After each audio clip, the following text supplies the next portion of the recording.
Thanking Lynn Vartan for this collaboration with the School of Business.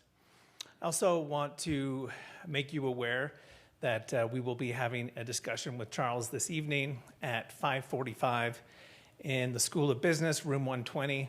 So if you like what you hear here, please join us at 5:45 again in the School of Business, room 120. He'll be having a conversation with Scott Wyatt and with Governor Cox about civility in debate. So that will be a fascinating discussion. Our speaker today studied modern history and politics at the University of Oxford. He is the author of the book, The Conservatarian Manifesto. He is a writer and editor at National Review. He co-hosts two very popular podcasts, Mad Dogs and Englishmen, has an audience of about 50,000, and the editors has an audience of a little under 200,000. He speaks frequently on TV. He has been on the BBC, Real Time with Bill Maher, Fox News, Fox Business, MSNBC, and others. A couple other observations about our speaker today. He is an Englishman who is fluent in French, yet he is an American citizen. He is well-versed in history, yet he's also extraordinarily tech-savvy. He is a Florida man who has written a manifesto, and yet there are no mugshots of him. He is a professional musician, a former professional musician, and always a rock star. In fact, some say he is the Lemmy Kilmister of American journalism. Please welcome Charles C.W. Cooke.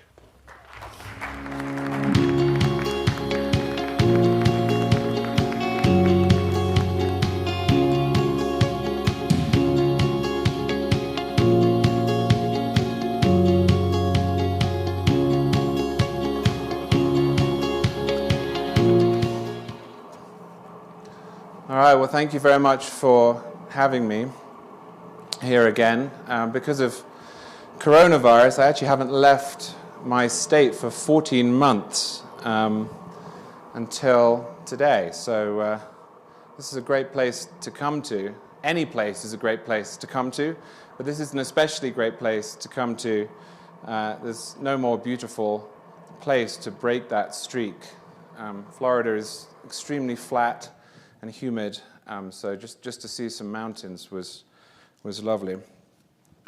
Last time I was here at SUU back in late 2019, I talked about entrepreneurship as a system of problem solving, but specifically about the abundance of weird products in the United States, products that would never have seen the light of day if we had looked to the government or even to many of our big corporations for their invention.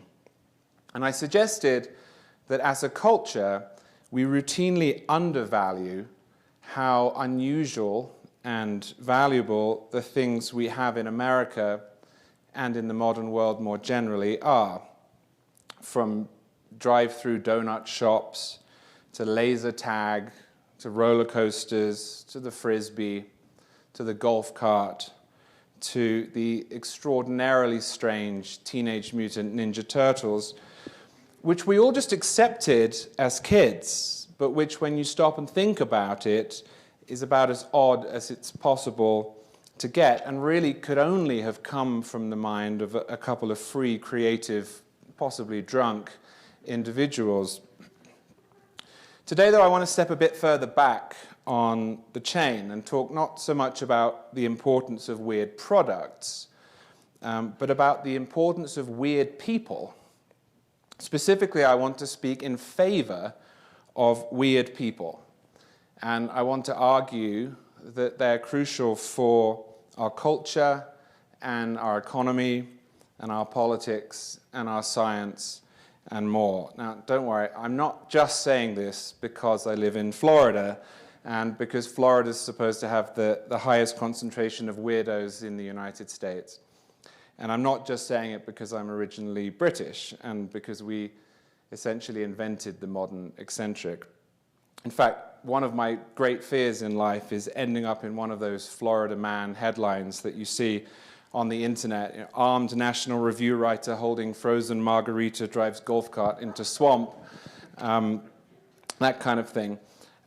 I'm saying it instead because I'm increasingly alarmed that our society is marginalizing and discouraging weird people, and in the process ensuring that they will never get to make the contributions that they have historically made, either because those people are quickly shuffled out of the room when they do something unusual, or because watching what happens to people who step out of line nowadays, they never try in the first place.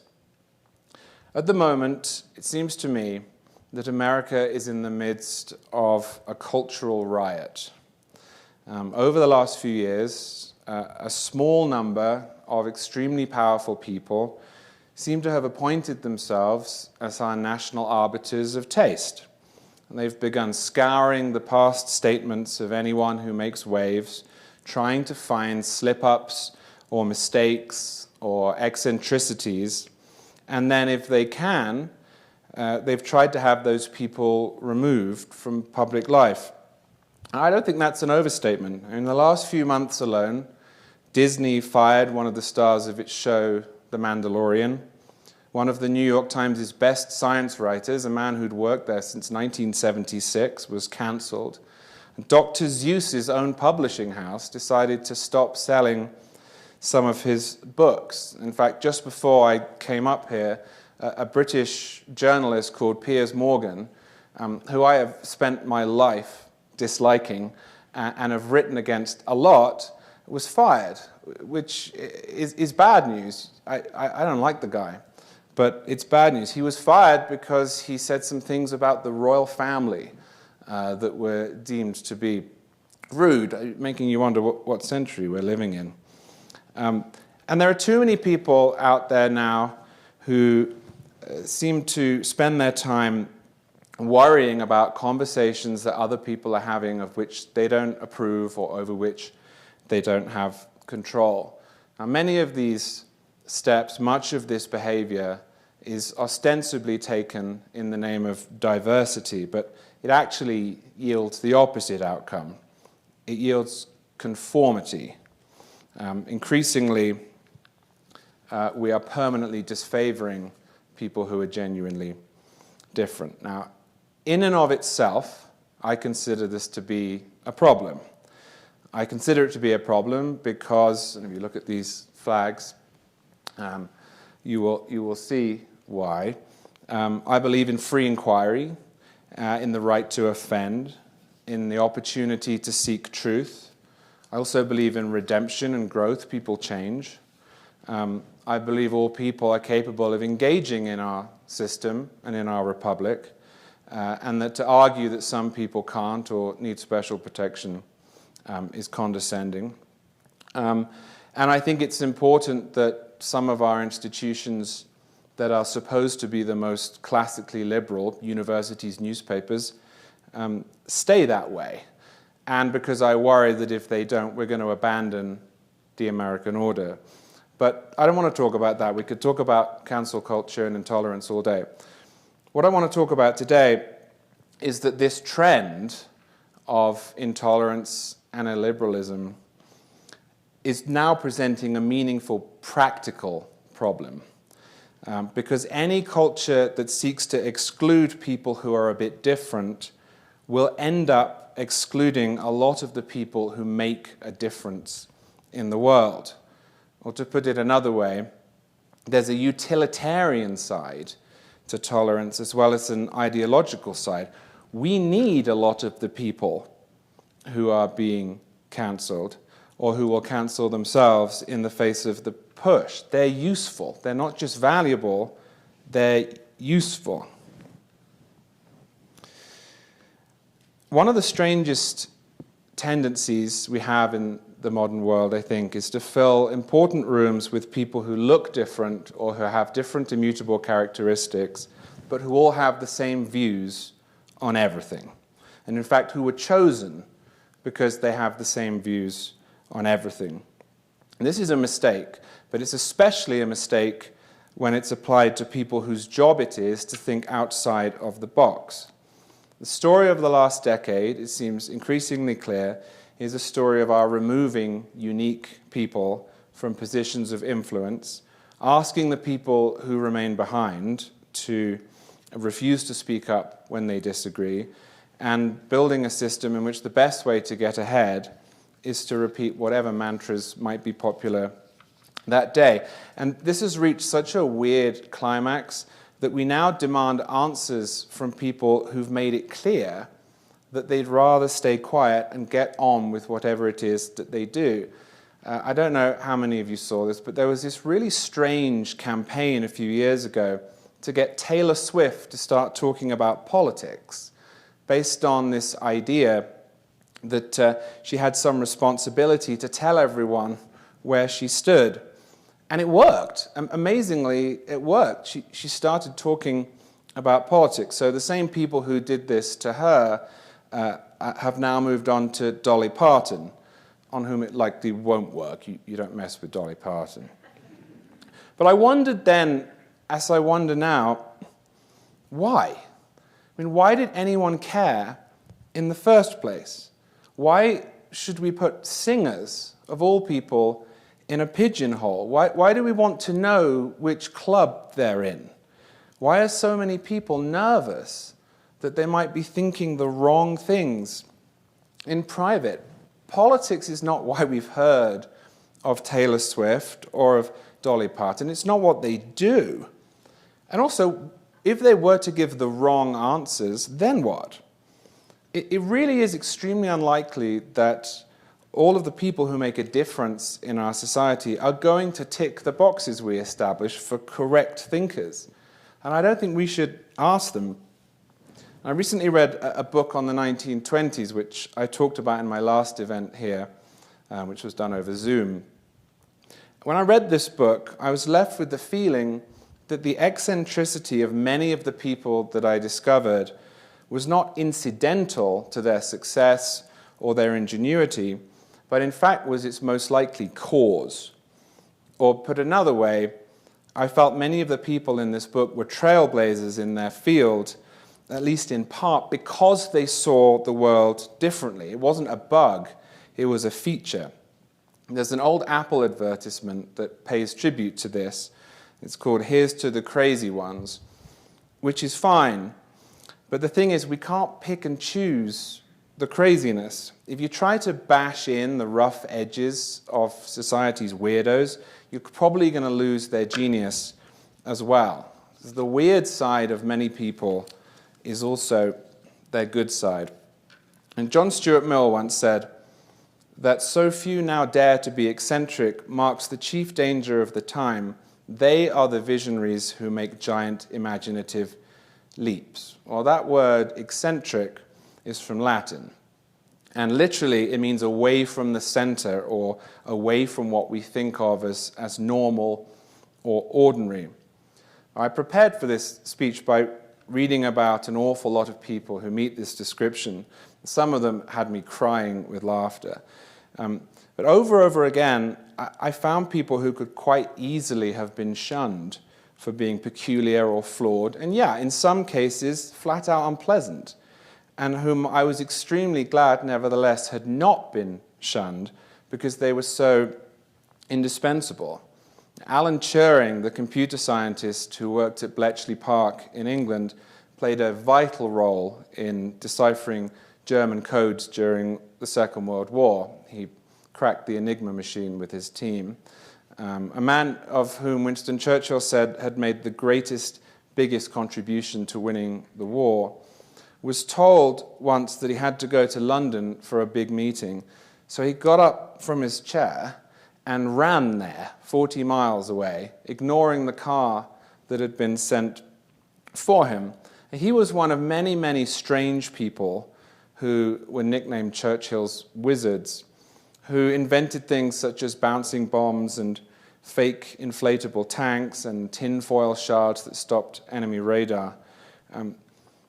We don't need to know what those people thought about politics or religion. It doesn't matter. Nobody should care.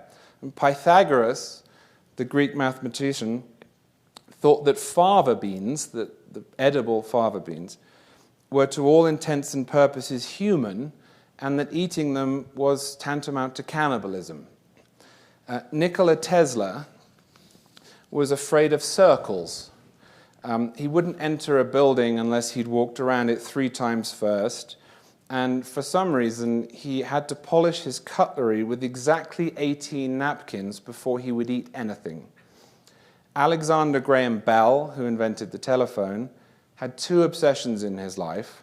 One was inventing the telephone, and the other was teaching his dog to talk, which wasn't as successful. William Buckland, who wrote the first major book about dinosaurs and was perhaps the greatest geologist of the 19th century, refused to give scientific lectures unless he was on horseback, and managed to get himself appointed to a government committee on exotic animals just so he could import the creatures into Britain and eat them in his office. John Napier, who discovered logarithms and popularized the use of the decimal point in mathematics, always carried a spider when he traveled in a box and liked to use a rooster to tell him which of his servants was guilty of stealing from him. Henry Ford was a strange man with some pretty ugly views, frankly. So was Charles Lindbergh. But I don't know how different we expect to be. I mean, if you look around, how many of the biggest entrepreneurs do we think are completely normal? Elon Musk? I don't think so. Peter Thiel? Mark Zuckerberg? Is J.K. Rowling? You're not too far from here. There's an engineer called Alan Shilkey who, having been regarded as something of an extremist in his early career, is currently enjoying great success revolutionizing the American roller coaster industry. And Shilkey spends all of his time sitting in Idaho thinking how to throw the human body around steel track in unknown ways. Is he sane? Who cares? We need people who think odd things, as Shilkey does. My kids, 3 and 4, they're currently obsessed with Super Mario Odyssey on the Nintendo Switch, which I've played for hours and hours and hours now. And it occurred to me the other day while I was playing it just how completely weird the game is, and how we sort of ignore that or even take it for granted. If you stop and think about it for a moment, Super Mario Odyssey is a game that features, for some reason, a pair of Italian plumbers who travel around the world in a flying hat, ducking in and out of green pipes to try to collect power moons that provide electricity to a place called New Donk City in order to save a princess from a monster who, for reasons we're never given, is trying to take over a mushroom kingdom. And I mean, what? What? And the guy who invented this was not an engineer. He had no formal training in computing whatsoever. He was an artist who liked the game Space Invaders in the late 1970s, decided that he probably wanted to make his own, didn't know how, managed to get a job at Nintendo as an apprentice in the planning department, and then annoyed everyone else who worked there until they agreed to code the game. And then he asked all sorts of difficult technical questions of them and baffled them a little bit by explaining that he had this idea, and this changed a bit in the final product, for a game. He said what the world really needed was not what they were doing, but was a game that featured a love triangle between a gorilla, a carpenter, and a girl.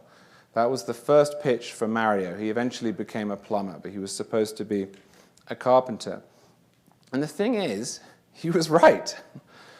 Mario is the best-selling video game in history, and it still makes kids happy nearly 40 years after it was released. Well, I'm 36, and Mario has been around my entire life.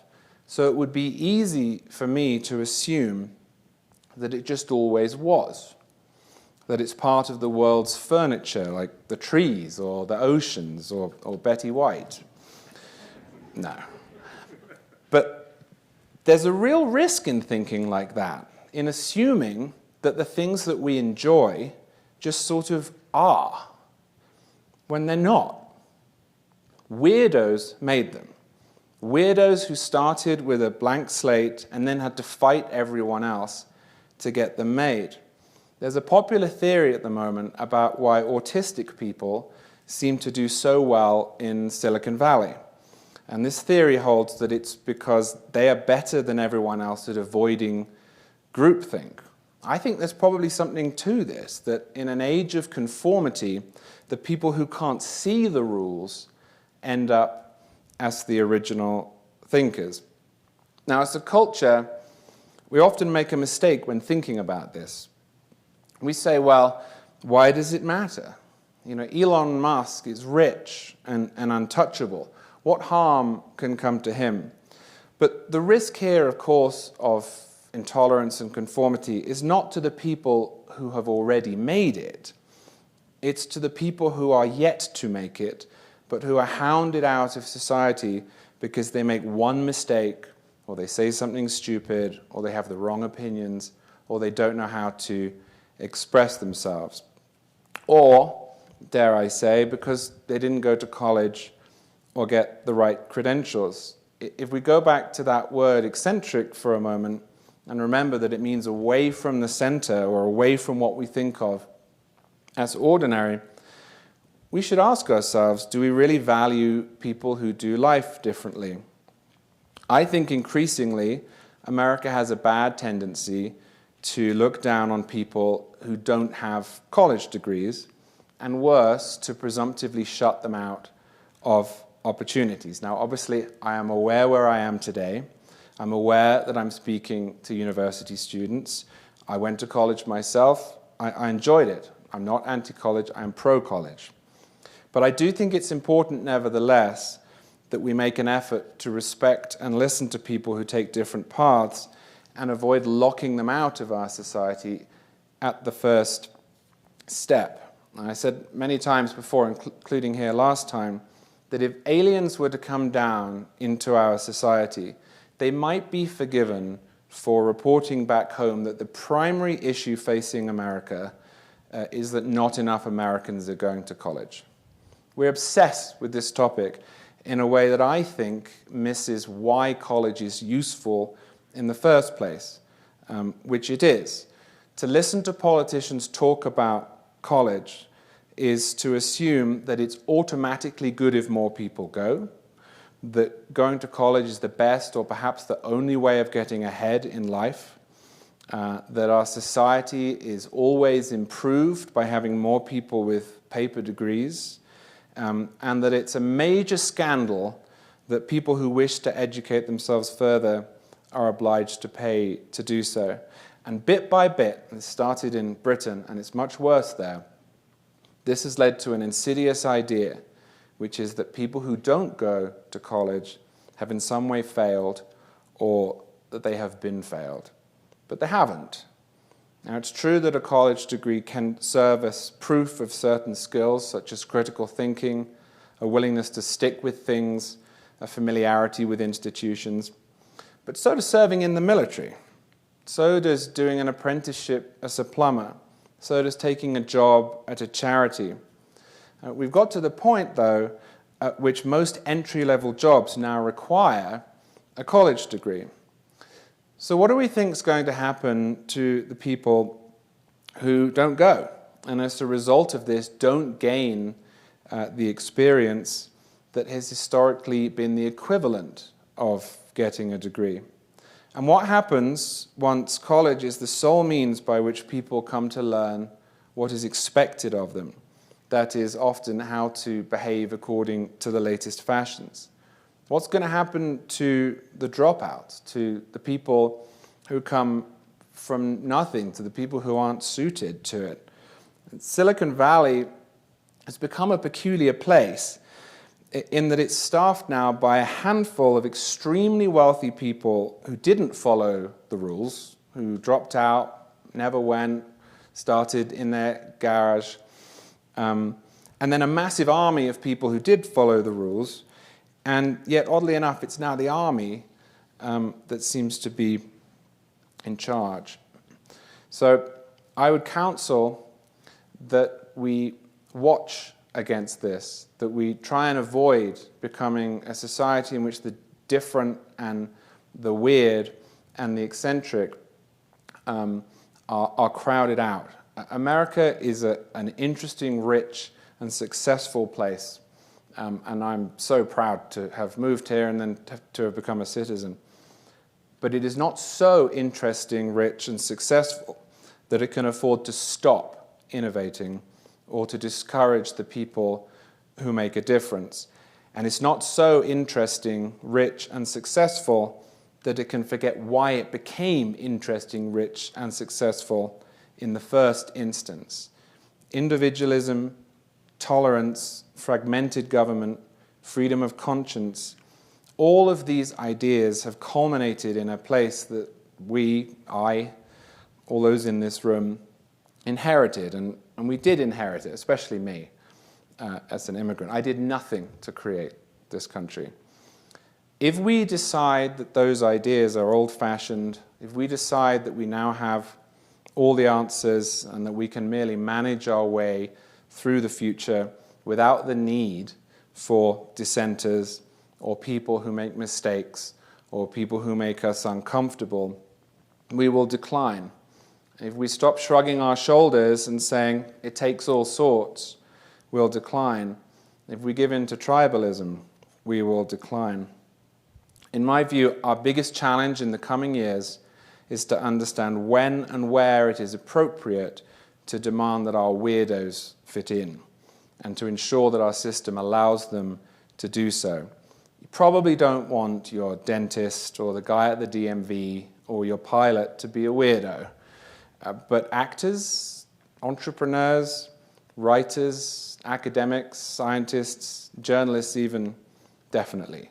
And my hope is that we don't forget that. Thank you very much.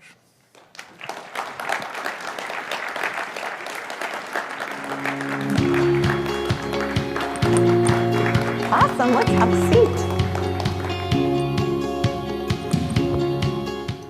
Okay, thank you so much, Charles. Welcome back to SUU. Thank you for having me. Well, we're going to do something really cool today. First of all, it's great to see everyone in attendance. Yay. Welcome to everyone who's watching online. I think we're going to get a mic set up. And for those of you who know A.P.E.X events, know that we don't often do an audience Q&A. So this is your chance to really take advantage of that opportunity. I'm going to get the conversation going a little bit with Charles, but if you have a question and would like to ask it, Tony's bringing a mic here to the middle of the room, so please feel free to come on up, and when I see you, I'll stop talking and get your question in.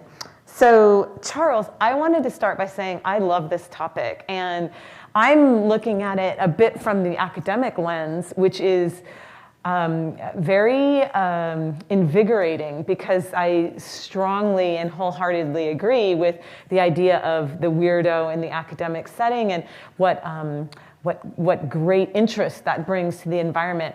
I was curious, one of the things I wanted to ask is, what do you say to leaders, not necessarily of an institution like ours, but just in general? What do you say as words of advice to encourage the weirdos? How do we keep that alive? Well, as I say, I think it's an increasingly tough time for people who see the world differently, not least because we have become increasingly uncharitable in how we treat people who make mistakes. Yeah. This person I'm about to mention is not a weirdo particularly, but the quarterback, Kyler Murray, was the Heisman winner a couple of years ago. And on the day that he got the Heisman Trophy, journalists went through tweets that he had posted when I think he was 15 years old. Oh my gosh. And it was all over the newspapers. And so he spent the day, which is probably, I don't know him, but it's probably the crowning moment up to that point of his life. I mean, just think about how much work went into getting where he did. Answering questions about why he had said this or that. Now, that didn't cancel Kyler Murray. He went on to be drafted, and he will do very well. I would like to know, though, what those journalists thought they were doing and what they thought they were achieving. Yeah. It didn't serve any public interest. I certainly, thankfully, I didn't have a Twitter account when I was 15 because it didn't exist, but I'm very glad that nobody can look through my 15 or 16-year-old behavior or arguments. So I think we have two choices. Either, and this is increasingly what parents now tell me that they tell their kids, we say, don't leave any paper trail. That's one option.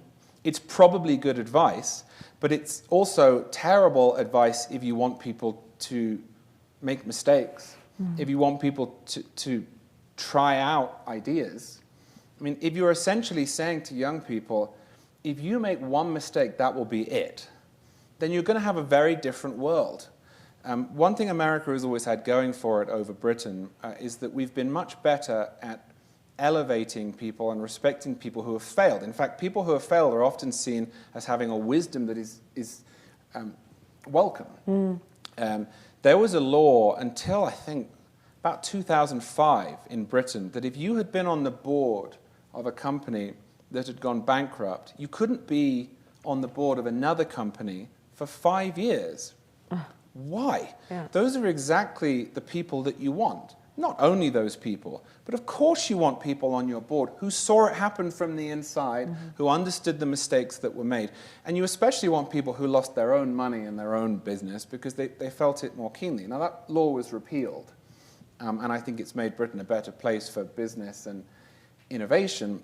But if we replace that with a culture that says, don't ever screw up, Right. don't ever try and fail, then we've essentially done the same thing by another means. So I suppose what I'm saying is, what I would not say to those people is to follow that advice. And the second thing that I would say, and I understand this is very difficult, especially for people who have no power. It's much easier to give this advice to Elon Musk or to J.K. Rowling because, I mean, they could go live on a desert island tomorrow. Nobody can really do much to them.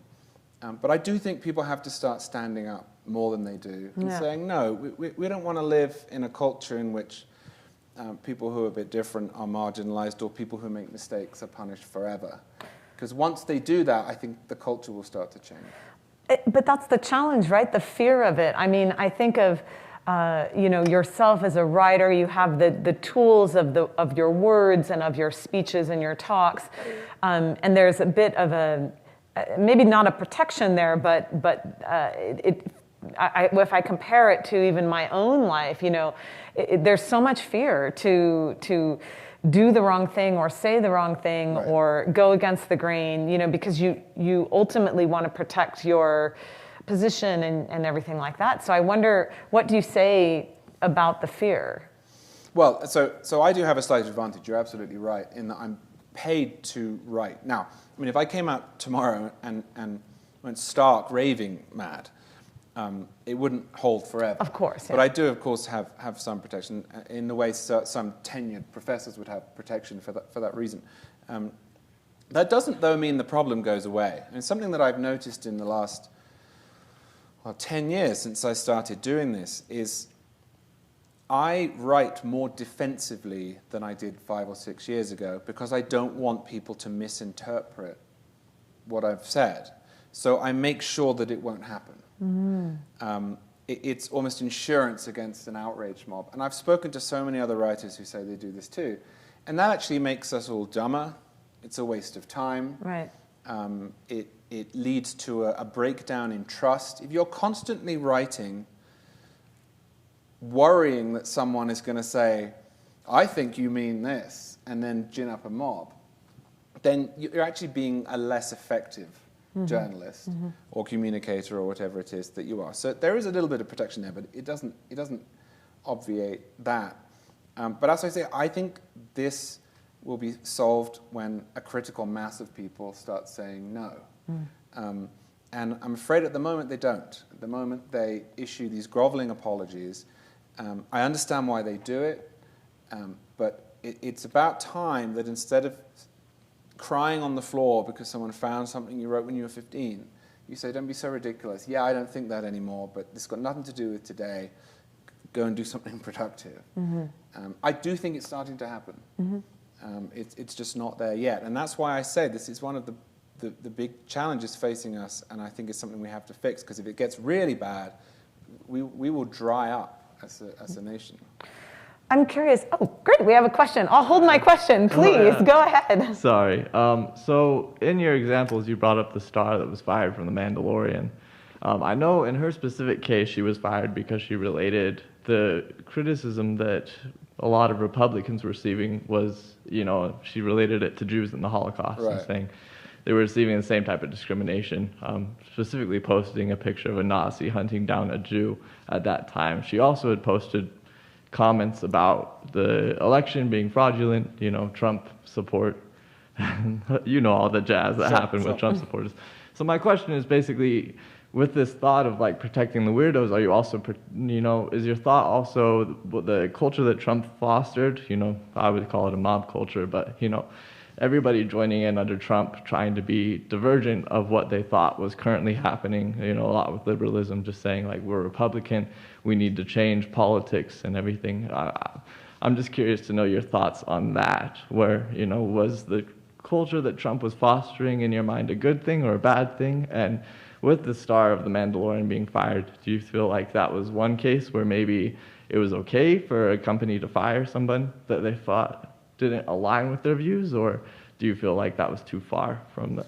Well, the first thing I would say is I don't think it's a rule that we should care what people like Gina Carano think. And if you go back to the 1950s, this was a great project of American liberalism, not conservatism, was the notion that if you were an actor or a screenwriter, that you should not have your politics held against you. And in 1950, the threat from the Soviet Union was extraordinarily real. My father grew up in the Air Force, and in 1963, during the Cuban Missile Crisis, he was told by the manager of the base they lived on that they would probably be one of the first targets and that they might want to think about saying goodbye to each other. Now, thankfully, that didn't happen. But communism was not some abstract threat. It was a real conflict. And yet the position, and I think the correct position of American liberalism, was that we should not have been firing people from their jobs for their private political views. The hero of the pushback on the American left in the 1950s was a man named Dalton Trumbo. Dalton Trumbo was not just a communist. Dalton Trumbo really admired and liked Joseph Stalin, who murdered millions of people. And I don't think Dalton Trumbo should have been fired from his job as a screenwriter. I just don't think that's a healthy cultural... I don't like him. I don't like what he thought. But I don't think that's a healthy cultural habit. So the first thing I would say is, irrespective of what Gina Carano said, I'm not sure why we have gone down this road. But on the specifics, I also don't think that it made any sense. I mean, Gina Carano believes a lot of things that I don't. She believes that the election was stolen. It wasn't. She believes that the vaccine is dangerous and that coronavirus is a hoax. It's not.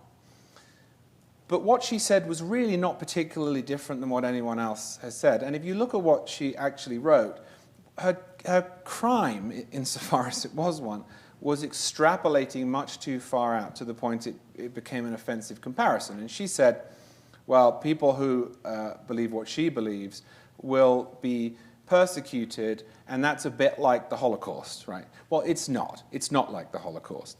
It's bad, but it's not like the Holocaust. So I don't think what she said was smart. But her co-star in The Mandalorian compared the border policy of the Trump administration in 2018 to the Holocaust, which is the same mistake. You look at the pictures from the border, you look at kids being held in facilities. He actually posted a photograph from a Palestinian birthday party. I suppose all brown kids look the same to some people. It wasn't of kids on the border. But there are a lot of really good criticisms of what the Trump administration did on the border. But just like Gina Carano's criticisms, they're not like the Holocaust. The immigration services in the United States are not Nazis, and they were not herding 6-7 million people into gas chambers. He's still working there. So, I mean, I don't think we should be playing this game at all, but I also think one of the other risks with it is that you end up playing favorites. You end up making the rules up as you go along in a way that disproportionately affects one person or another. Now, in the 1950s, that was disproportionately aimed at people on the left. There were no people on the right who got caught up in the Red Scare, and now it seems to be the other way around.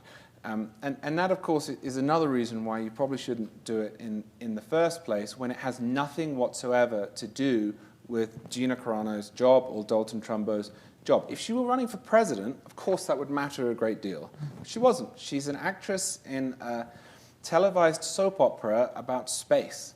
And we need to remember the context here.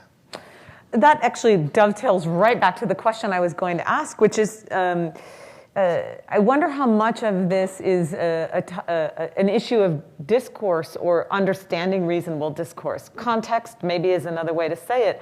But that's what I was going to ask, was that on the one hand, you know, we want to be able to say things and to allow the weirdos to be. But on the other hand, especially in our social media culture, everyone has an opinion. Mm-hmm. And so perhaps I wonder how much of it is moving forward is getting a bit more discerning. I don't even know if that's the right word, but just kind of going, okay, that's a ridiculous statement. Right. We're just not going to, you know. How do we maybe move forward as a culture to that so that we can make those distinctions a little better? Well, I mean, the first thing we have to do is abandon the idea that speech makes people unsafe, absent extraordinary circumstances. So the American Constitution is one of the most radical, in a good sense, documents that has ever been written, and probably the most radical document that is still undergirding a government in the world. The Supreme Court, and this is on a bipartisan basis, most Supreme Court free speech cases go 8-1 or 9-0, has determined that the only point at which speech can be prosecuted by the government is if it is likely to lead to imminent lawless behavior. In other words, if it is likely to incite criminal activity. That is very, very narrow. People say free speech is not unlimited. That's true, but it may as well be. If you look at the provisions within the decisions that guide this, you can say, I can sit here on this stage right now and say, I think we should have a revolution in the United States. And there's nothing the government can do about it. And what I can't say is, I think we should have a revolution. Let's do it in 2 hours. Meet me with your guns outside in the parking lot. At that point, it becomes brigaded to action. But anything short of that is tolerable legally. And I think that we should adopt the same rule culturally. Unfortunately, we've got a little bit far down the road of pretending that speech we don't like, even if it's very upsetting, even if I hate it or think it's offensive or idiotic, makes us unsafe. And in almost every case, it really does not. So, as I suggested in my talk, we seem to have forgotten how to shrug and say, okay, that person, you don't even have to say, well, it's just their opinion. It's fine to shrug and say, I hate that person, I think they're a bad influence, I want nothing to do with them. but this endless desire to sort of push people to the margins. And just before I finish this, I want to make clear here, I'm not only talking about cancel culture. That's not it's part of it. It's part of the same process. But I'm not saying in order to save the country, we have to ignore anything offensive that is said. What I am suggesting is that the same intellectual movements and currents that have led to our current moment have also led to a locking down of speech, conscience rights, to the rise of human resources departments in corporations that will tolerate nothing other than absolute fealty to a really mundane milquetoast company line. And that's when you start losing out, not on the Gina Caranos of the world, but that's when you start losing out on the Steve Jobses of the world. I mean, this is perhaps a good example. Steve Jobs was kind of, a dick. I mean, excuse my language, but he was. I mean, he was rude. I mean, in his private life, he was terrible. But he shouted at people. He fired people summarily in elevators. He had absolutely no time for his staff unless they did precisely what he wanted. But I'm glad, that notwithstanding, that he wasn't sort of cancelled or straitjacketed by a corporate culture that led to him being pushed to the margins. Thank you. Yes? So I have a lot of friends that I've met here at college that have different beliefs or different viewpoints than what I have. And sometimes they can get really fired up about those beliefs and kind of start to cancel other people who don't see the same as them. And I see it kind of as a third party. How can I have a conversation with that friend and kind of help them be aware of how it looks from my angle without becoming one of those self-appointed arbiters myself? Well, I think there's nothing wrong with arguing strongly back. I don't think that what you've just described would be even close to cancelling someone. Okay. Cancelling someone or pushing them aside is when you're saying you can't have that opinion, or I'm not talking to you, or worse, I'm going to the dean's office and I'm going to use the authority there against you. We should have strong arguments. I mean, not only is that what the United States is supposed to protect, that's what a university is for. And this is actually one of the weirdest developments of the last decade. If you looked around the country and you tried to rank institutions that should foster debate to a almost extreme level, you would, in theory, put universities and newspapers at the top, and say corporations lower down, churches below that, and families right at the bottom, because families are not democracies. Maybe when everyone is older, they are, but I don't have long debates with my 4-year-old over whether he's going to bed on the grounds that his free speech needs to be respected. But a university is supposed to be a place where people have exactly those arguments. So is a newspaper. And in some senses, we've sort of reversed this now, where people seem to feel the most alarmed about having the conversations you're describing on university campuses, where the New York Times gets in uproar because somebody writes an op-ed that they don't like. I mean, again, that's another area where the application of the rules is inconsistent. So I don't know how many people followed this, but Tom Cotton, his senator from Arkansas, argued during the riots last summer that the federal government should send in the National Guard. Now, I personally was not in favor of this, but this is a position held by 55% of Americans at the time. He wrote this op-ed. It was kind of anodyne and straightforward, and they eventually apologized for it. People were crying at their desks and saying they'd been threatened by this. And the editor who commissioned it, plus the submissions editor, were fired. Mm-hmm. Now, if the New York Times had that rule consistently, I would think it was a fairly useless newspaper, or at least should abolish its op-ed page. But about 2 weeks later, they published a piece by a representative from the Chinese Communist Party explaining why the protesters in Hong Kong had to be suppressed. And a year later, they'd passed an op-ed by Al-Qaeda, quite literally by Al-Qaeda. And 2 years before that, they had published an op-ed by Vladimir Putin. Now, pick one. Pick one. So, you know, we need to always look at this in the context of what we're trying to achieve. And there is absolutely no reason, I don't know your politics or which side you're on, Yeah. and it doesn't matter. Yeah, it doesn't. But there's absolutely no reason why on a college campus anyone should feel like that. Mm-hmm. You can't have completely unfettered debate at work. You can't have completely unfettered debate on an airplane. But you can in a college campus, mm-hmm. and you can at a newspaper.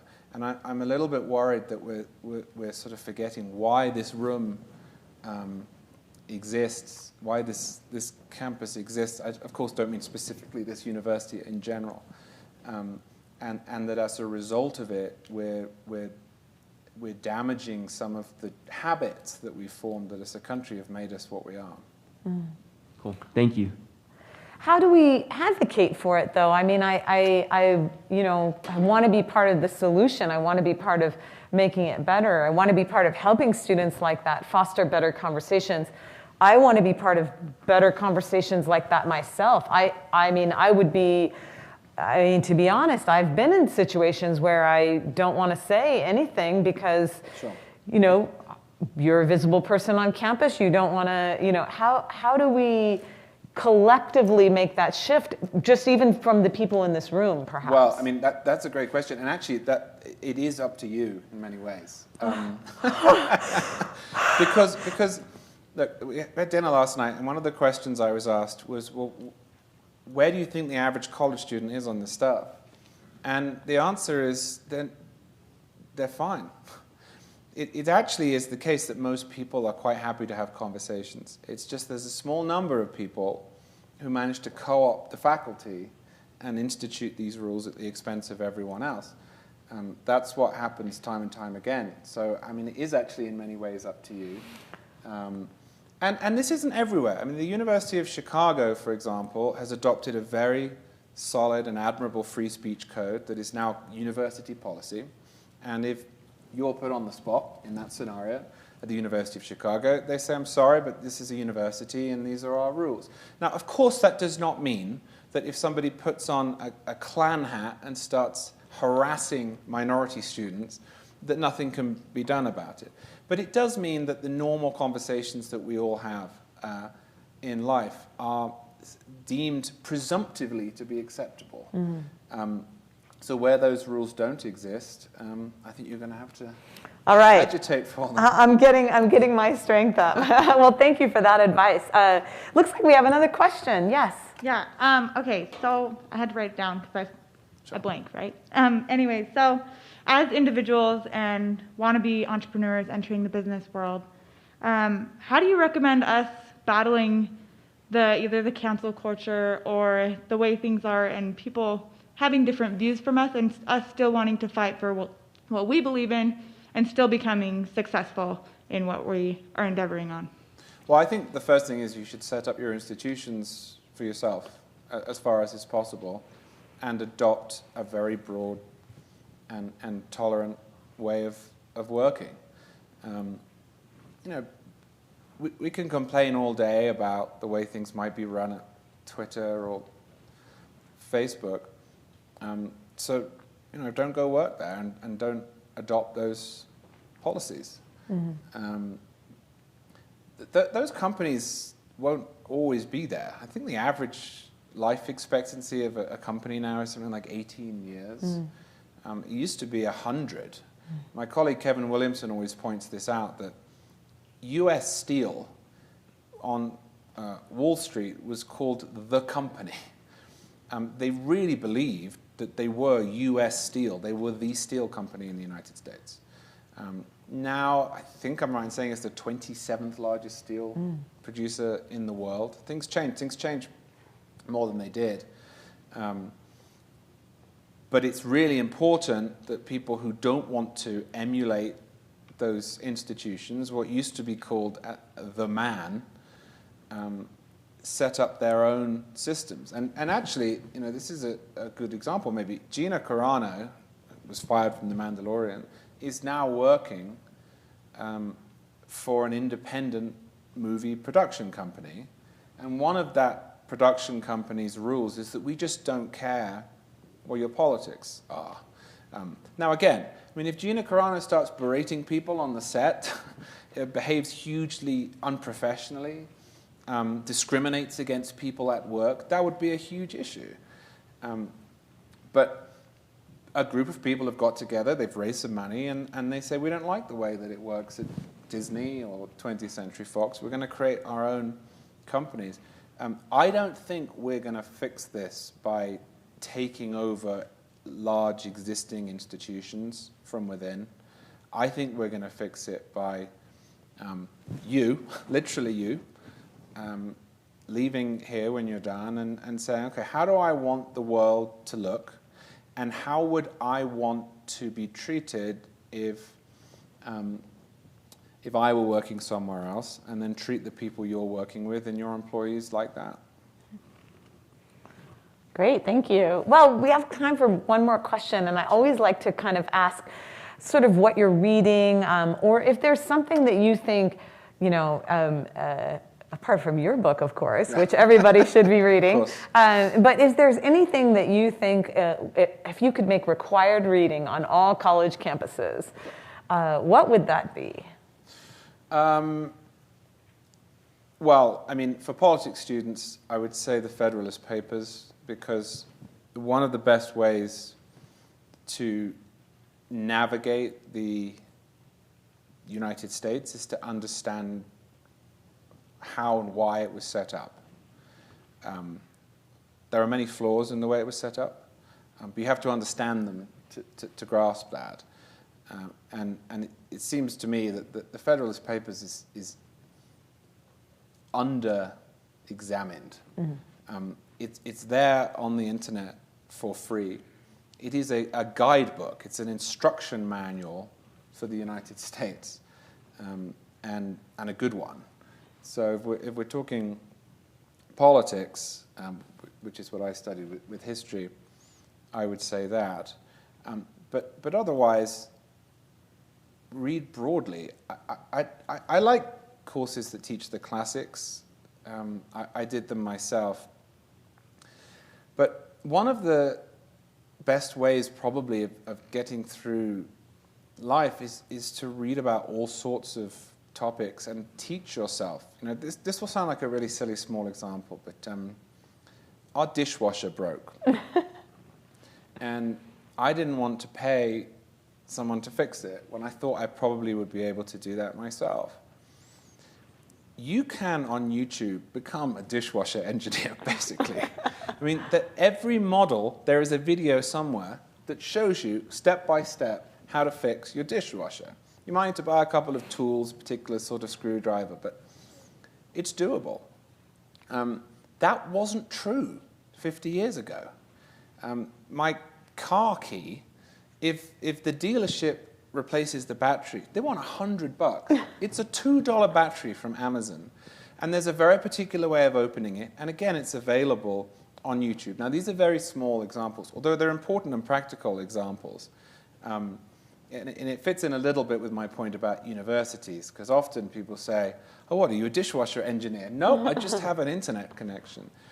But that now is true across a whole range of topics. The best thing a college can do for you is teach you how to think, not what, how to think.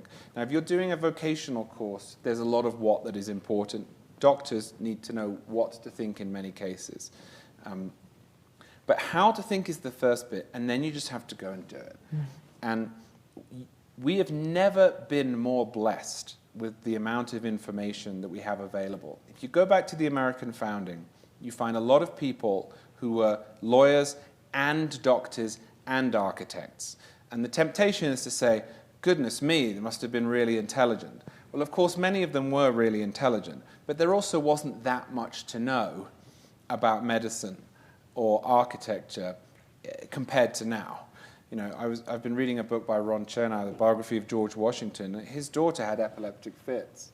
And the doctor that they hired made it much worse because he prescribed the same thing that they always prescribed, which was bleeding. Right. They bled her, and of course she got weaker, and so the fits got worse.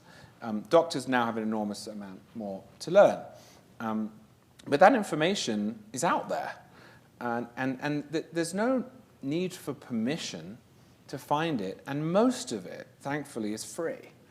So, all the way from fixing your dishwasher up to all of the works that are referenced in these banners here are out there, and there's really no longer any excuse for not taking advantage of it. Well, that's a perfect note to end on. Learn how to think and then just go do it. Right. Well, I love that. Well, thank you so much for the time. We will be on the radio today at 3 on KSU Youth under 91.1, and then the civility event at 5:45 in Business 120. Yeah, in 120. But this has just been such a really robust conversation. Thank you so much for your time and for your knowledge and expertise. Thank you so much for having me. I appreciate it. Thanks, everyone.